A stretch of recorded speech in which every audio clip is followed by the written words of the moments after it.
The votes have been tallied by the number of likes that the winner received, and we have come to a decision as to the president of the apartment, and that winner is, in a close vote that he won by 1 vote, it's the Fonz.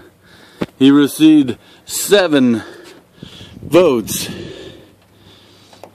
to Dwight Eisenhower's 6 and Davies' 6.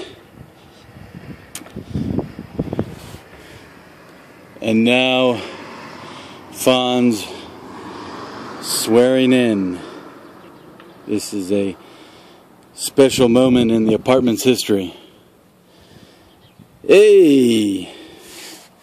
I want to thank everybody that voted for me. I'll be a great president. I'll make sure there'll be a lot of babes. A lot of babes and cool music in the apartment. So once again, thank you for your votes. Hey!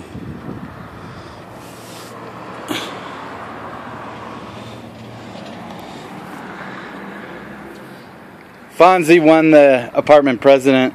Oh, did he? Yep. Close vote.